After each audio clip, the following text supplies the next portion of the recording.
Bienvenue dans Poker Builder. Aujourd'hui, on parle d'un classique du jeu post-flop, le continuation bet ou c-bet.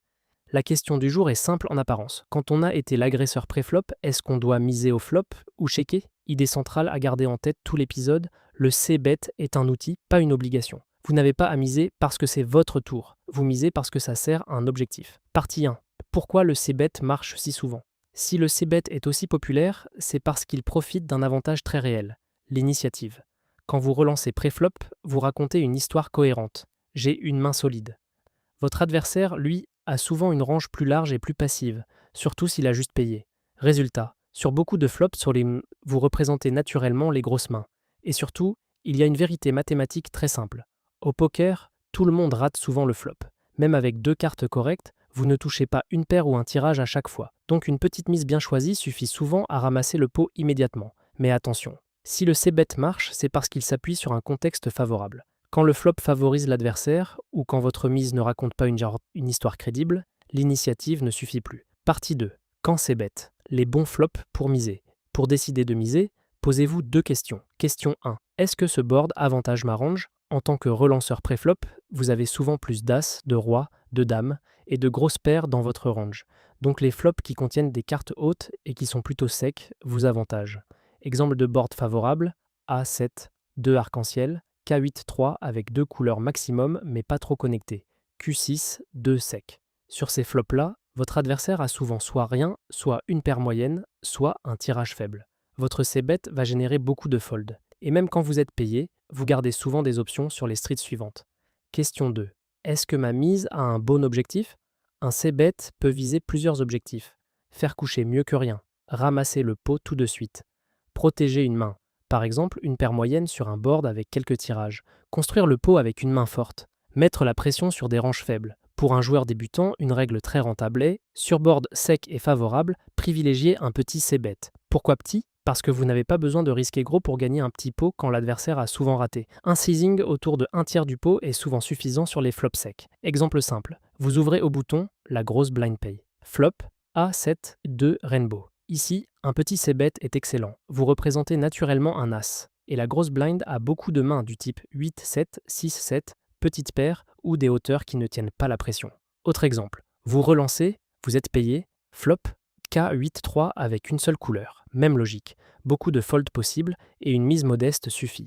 Partie 3, quand checker, les flops qui touchent l'adversaire. Si le c-bet est un outil, le check en est un aussi. Checker ne veut pas dire abandonner. Ça peut vouloir dire contrôler la taille du pot, réaliser votre équité ou piéger. Les situations où checker devient très souvent meilleur. 1. Les boards très connectés. Des flops comme JT9, 9-8-7, T9-6, ce sont des flops qui donnent énormément de tirages. Quinte, double paire possible, combo, draws. Et surtout, ces flops touchent très bien la range de défense, par exemple la grosse blind qui a beaucoup de connecteurs, de one-gappers et de mains suited. Sur ce type de flop, votre initiative pré-flop pèse moins. Votre adversaire a plus souvent une main qui peut payer ou relancer. Donc c-bet automatiquement peut devenir coûteux.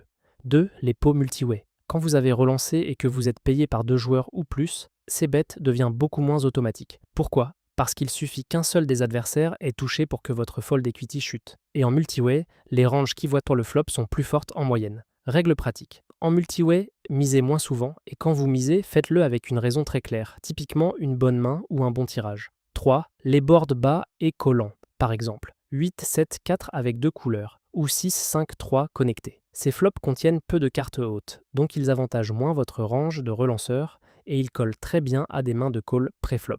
Sur ces textures, checker est souvent une ligne solide, surtout si vous n'avez pas touché. Partie 4. Les erreurs fréquentes avec le c-bet. Erreur numéro 1. C-bet trop gros par défaut. Beaucoup de débutants misent mi-pot ou deux tiers pot sur tous les flops. Résultat, ils brûlent de l'argent quand l'adversaire ne folde pas et ils gonflent le pot avec des mains faibles. Rappelez-vous, sur board sec, un petit c-bet suffit souvent. Gardez les grosses mises pour les boards qui nécessitent de la protection, ou quand votre stratégie est cohérente avec une range très forte. Erreur numéro 2, c-bet sans plan turn. Avant de miser, demandez-vous, si je suis payé, qu'est-ce que je fais turn? Si la réponse est « je ne sais pas », souvent le check est meilleur. Par exemple, vous c-bet en bluff sur un flop qui offre plein de tirages, vous êtes payé, et turn apporte une carte dangereuse. Vous vous retrouvez coincé, vous n'avez plus de fold equity, et vous avez construit un pot que vous ne pouvez pas gagner. Erreur numéro 3, vouloir absolument représenter. Oui, vous étiez l'agresseur préflop. Mais votre adversaire sait aussi que vous pouvez c-bet en bluff. Sur certains boards, votre histoire n'est pas crédible, surtout si vous misez automatiquement. Partie 5. Mini-exercice. Situation. Vous ouvrez au bouton la grosse blind pay. Flop J T9. Question. C-bet ou check? Explique. Prenez 2 secondes. Réponse pédagogique.